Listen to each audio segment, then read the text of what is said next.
Hey everybody, I'm Megan Hatcher-Mays. I'm the Director of Democracy Policy here at Indivisible. Thank you so much for tuning in to the latest episode of Impeachment Daily, where we strive to demystify the process for you and let you know how you can stay involved in this fight. It is another crazy day in impeachment land, so let's get into it. Let's get started with a segment, our first segment that I'm calling What All Is Going On?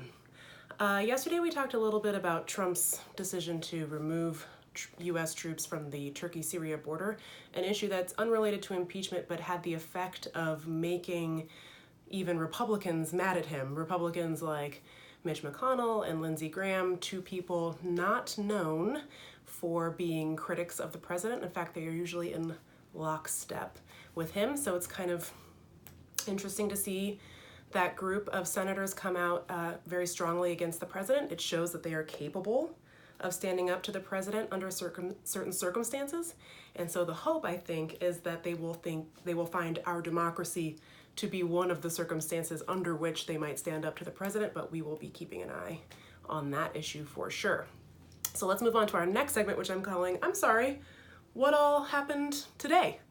So actually I'm going to start with what happened yesterday, because after I filmed yesterday's episode, I walked out of the room very gratified with yet another positive Impeachment Daily experience, only to be greeted with the news that the White House has sent out an 8-page letter to Congress refusing to cooperate with the impeachment inquiry. So if you'll allow me to get my Rachel Maddow on, show you the documents.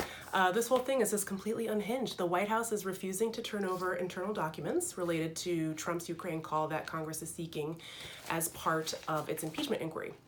This letter goes on to say that not only are they not going to turn over documents related to Ukraine, they're not going to comply in any way with this investigation. This is going to result in a showdown in the courts, just like with Nixon and his tapes. It's going to implicate all three branches of government, and it's going to get really, really messy. But before we get into that, I just want to say a funny thing about this letter is you have to get all the way to page 2 before you get a defense of Trump at all. And this is it. This is the only defense of him. It's just that the call was very cool and normal, nothing to worry about. But of course, if that were true, they'd be complying with the request for documents. So here's what I want to say. Just because the word executive is in the term executive branch does not mean that the executive branch gets to boss the other two branches around. The legislative branch, now that's Congress, has very expansive powers, not just to pass laws, but to do oversight and investigations. They have the power to engage in an impeachment inquiry. That's a form of congressional oversight. This letter says that the impeachment inquiry itself, that impeachment itself is unconstitutional. No. Donald, get some better, or don't get better lawyers. Keep up with whatever this is. Impeachment is not unconstitutional. So some of you might have something like this. It's a pocket constitution. It's not a very long document. It's important, small but mighty, I guess you could say. And you only have to go a couple pages in to your pocket constitution until you get to the bit on impeachment. Of course Congress has the power to impeach the president. It's here. It's right here. The framers did not add that to the Constitution to fill space on a college essay. They did it because they knew that one day there might be a president who needed to be removed, and the day has arrived.